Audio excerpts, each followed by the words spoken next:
when a perfect marriage turns into a game of survival. He was a successful businessman, and she was the owner of a cozy cafe. 13 years together, trust, support, stability. But one day, he appeared in her life, a mysterious Serbian man with the charm of a romance novel hero. At first, it was just innocent conversations, then long walks, and then lies. When the husband realized he was losing not only his wife, but also his dignity, he decided to act. But how far would he go to regain control? Betrayal, revelation, revenge. Who will come out victorious in this game? Hello, my friend. I'm so glad you stopped by my channel. If it's your first time here, don't forget to subscribe and like this video, as every like truly inspires me. Please tell me which city and country you watched this video from. Now, let's get started. My wife and I have shared 13 years of marriage. Before that, we spent just over a year dating, completely certain that we were soulmates. But lately, I've begun to wonder if that certainty was ever real. I have a steady career. Alongside my brothers, I co-own a jewelry business that we built from the ground up. What started as a modest endeavor has grown into a thriving and lucrative enterprise, something we take immense pride in. While many caution against mixing family with business, for us, it's been nothing but a success. We've always had a strong relationship, devoid of the usual sibling rivalries that often cause professional partnerships to crumble. Meanwhile, my wife pursued her own aspirations. She opened a quaint cafe where patrons could indulge in pastries, sip coffee, and immerse themselves in books. Books have always been a defining part of her identity. She's the kind of person who views literature as more than just a hobby. It's an integral piece of who she is. Before I met her, I found that level of enthusiasm a bit excessive, maybe even annoying. But over time, I learned to accept it. Call it hypocrisy if you want, but I genuinely wanted to see her succeed. I even helped pay the rent for her cafe, given its upscale location and steep costs. Covering that expense allowed her business to finally become profitable, and watching her thrive brought me joy. That's the backdrop. Now here's where things started to shift. At some point in March, she mentioned a new customer. She described him as incredibly handsome. Normally, I wouldn't have thought twice about it. We've always been comfortable talking about other people's looks without it causing tension. But something about how she spoke of him felt different. She likened him to the brooding, rugged heroes in her beloved romance novels. Yes, she's a fan of those kinds of stories. From what I've seen, many women obsessed with reading also gravitate toward those over-the-top, dramatic love stories. I've never understood the appeal, but if it makes her happy, I let it be. At first I dismissed it. But the way she described him, her choice of words, reminded me of the way she once gushed about a Russian assassin character from one of her books, a man who fell in love with a woman he met in their apartment complex's laundry room. No, I'm not making that up. That's the kind of story she finds compelling. That day, she only mentioned him in passing, but the very next evening, she brought him up again, saying they had talked for quite a while. From that conversation alone, I learned he was Serbian, had worked as a car dealer, and had recently moved to the US in search of better opportunities. He was struggling to settle in, but was trying to land a job at a local dealership. Within 10 minutes, I knew he was tall, blonde, well-dressed, spoke with an accent, and had a refined taste in books, particularly westerns and fantasy epics like The Lord of the Rings. My wife talks about her customers all the time, so initially, I chalked it up to her usual storytelling. But there was something about her tone. She wasn't just recounting an interaction. She was romanticizing it, almost as if she were turning this man into one of her fictional protagonists. Fortunately, the fascination seemed to fade, and she stopped bringing him up as frequently. That was a relief. He was just another regular at her cafe, not a main character in our nightly conversations. One afternoon, I even visited her cafe to drop off lunch and spotted a man in the corner who perfectly matched her description. There was no doubt in my mind. That was Peter. and then things started getting strange. One evening, she walked through the door wearing a dreamy, almost giddy expression. When I asked what had put her in such a good mood, she casually revealed that Peter had walked her home. They had spent the journey deep in conversation about books, and before parting ways, he had asked her out on a date. She told me she declined, explaining that she was married. According to her, Peter was immediately apologetic, took her hand in a gentlemanly way, wished her a good night, and left. I asked why that encounter had made her so happy. Her response? It felt like something straight out of a book. That irritated me. She was treating these interactions with Peter as though they were lifted from the pages of her favorite romance novels. Still, I tried to be rational. She had been upfront about his advances and had made it clear that she was married. If she wanted to, she could have easily lied about her marital status. So I pushed my unease aside, convincing myself there was no reason to overreact. Ignoring that feeling was a mistake. About a week later, she came home holding a bouquet of flowers and immediately placed them in a vase. When I asked where they came from, she nonchalantly admitted that Peter had given them to her. Nothing significant, just a small token of appreciation for all the support she had shown him while he was job hunting. That was when my patience snapped. She spoke as if she were completely oblivious to the implications of receiving flowers from a man who had already expressed interest in her. So I asked her outright. Did she not realize that Peter liked her? She admitted that, of course, she knew. After all, he had asked her out. But she insisted the flowers were just a kind gesture, nothing more. That was absolute nonsense. Any man with common sense knows that if you ask a woman out and she turns you down, you don't follow up with flowers unless you're still trying to win her over. It wasn't about a friendly gesture. He was testing boundaries, and given how effortlessly she was indulging him, I knew he wasn't going to stop anytime soon. I was right. 2 days later, she arrived home much later than usual. Almost 2 hours past the time she normally returned. She hadn't mentioned staying out late, which was already unusual. I called her twice. No answer. Instead of blowing up her phone, I chose to wait. And that's when everything truly began to fall apart. Just as I was about to call her for the third time, the door swung open, and she stepped in, practically buzzing with excitement. "You won't believe the night I had," she blurted out, immediately diving into a long-winded story. Apparently, she had guided Peter to the museum, and afterward, they grabbed a slice of American pizza, something he had always wanted to try after seeing it in movies. They spent the evening strolling through the city, talking, eating, and engaging in various activities I had no interest in hearing about. Still, I let her spill it all out. When she finally finished, I met her gaze and asked, "Are you attracted to Peter?" Her expression shifted instantly. Shock, maybe even offense.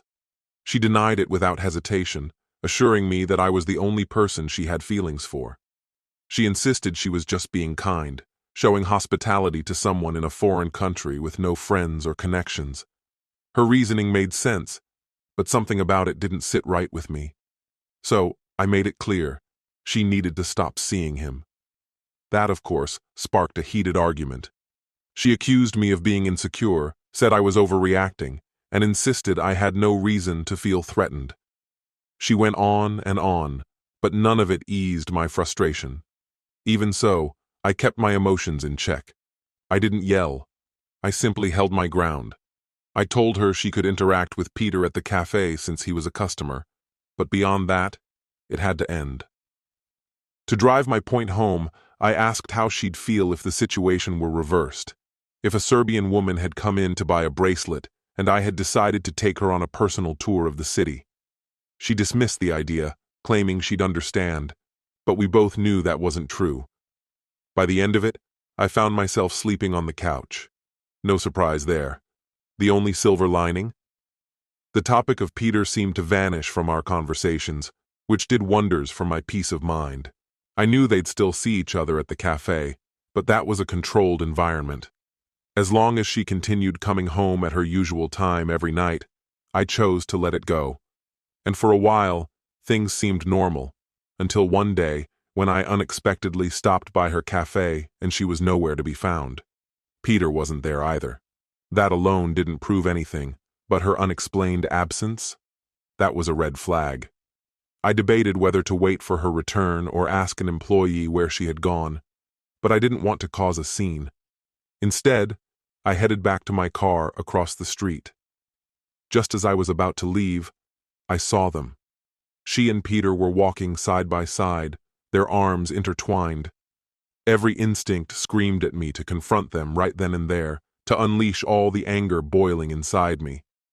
But somehow, I held back. I remained in my car, watching as they disappeared into the cafe.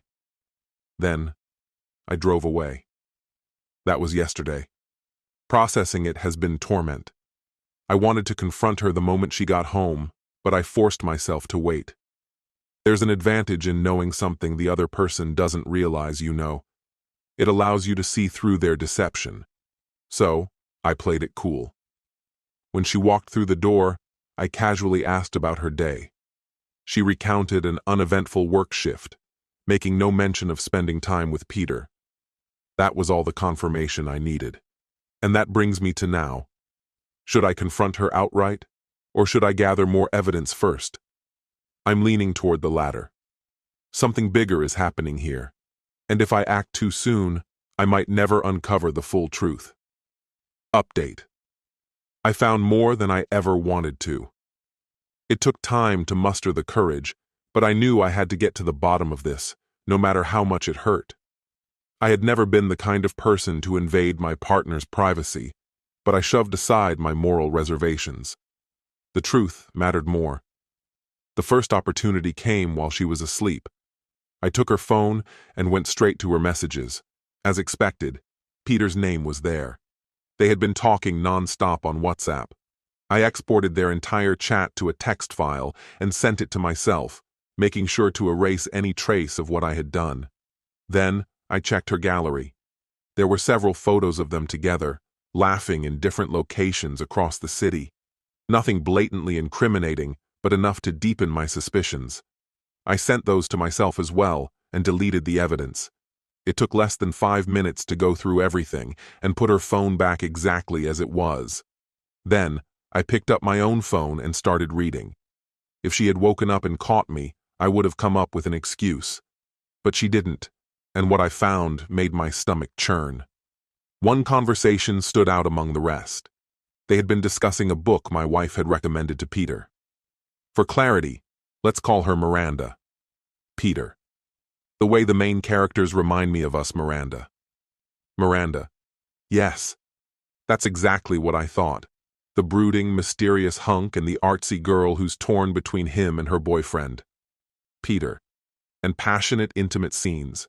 This part especially reminds me of us. Miranda. I agree. Intimacy is always good. Peter. Except in your case, it's a husband. Peter sent a laughing emoji. Miranda. Yes. And I think that's what makes it even more exciting and fun. Peter. It feels so wrong. I've never cheated before, but I can't say I properly regret it. Miranda. It is wrong, but that's what makes it so hot. Peter. Yep. And I never want this to end. Reading that sent a firestorm of rage through me.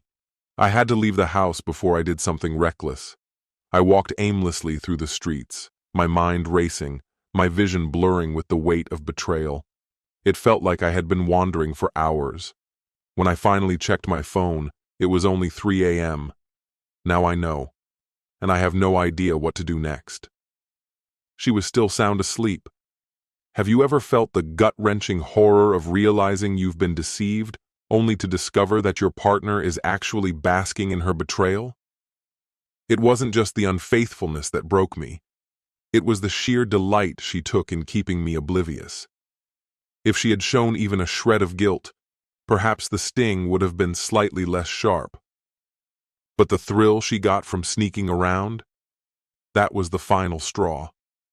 When I got home that night, she was still lost in dreams, utterly unaware.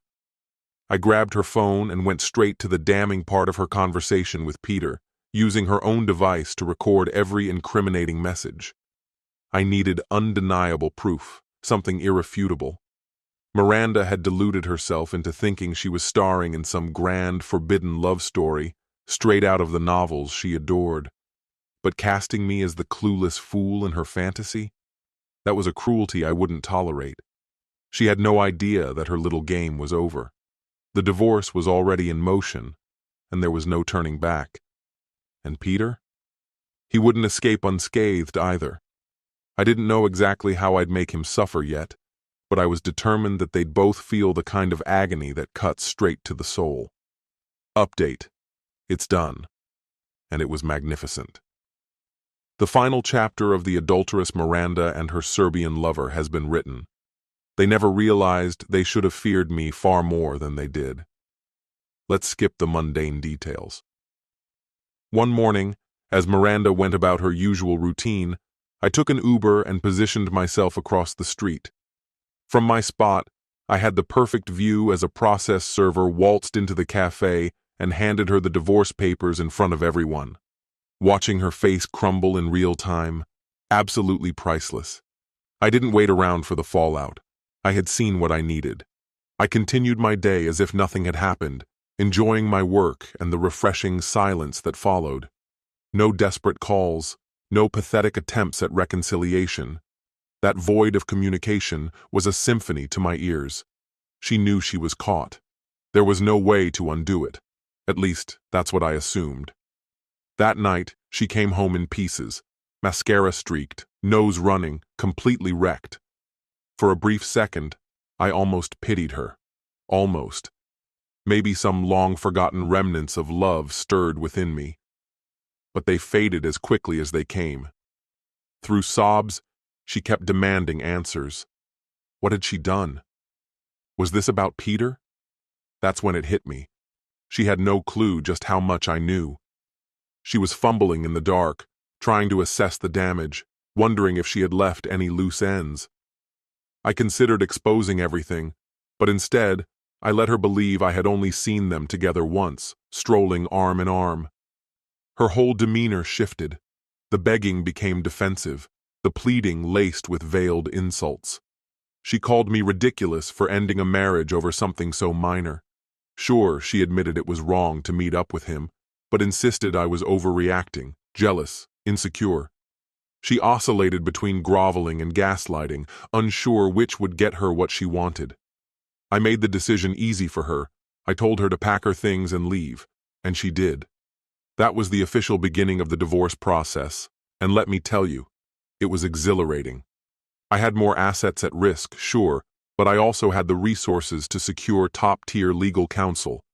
If you ever find yourself in this situation, do yourself a favor. Hire the best lawyer money can buy. It's worth it. With the texts, the pictures, and the subtle confrontations I had previously staged about her behavior, my attorney built an ironclad case. But the real dagger? The financial records? Transactions from our shared account that lined up perfectly with messages where Peter gushed over gifts and fancy dinners. She had been using my money to fund her affair. My lawyer painted her as a scheming, opportunistic gold digger, and watching her squirm in court was a spectacle I thoroughly enjoyed. She tried to fight back, but there was nothing she could use against me. I wasn't flawless, but I was clean. By the time everything was settled, I walked away with everything I needed. I kept the house, I kept the car, and thanks to the undeniable proof of her infidelity, not to mention the fact that I had already helped her set up a business, there was no alimony. The judge saw right through her. The only thing she got to keep was the car I had originally gifted her. A small price to pay for my victory. Now, about Peter. Making him suffer was trickier, but I found my opportunity. One afternoon, I followed him as he left the cafe, tracking his steps down a quiet street. When the moment was right, I called his name. He turned, confused, and before he could react, I drove my fist into his jaw. The impact split his lip, sent him stumbling. It hurt like hell, but the satisfaction was worth every ounce of pain. He was too stunned to retaliate. Maybe he knew he had no justification, no moral ground to stand on.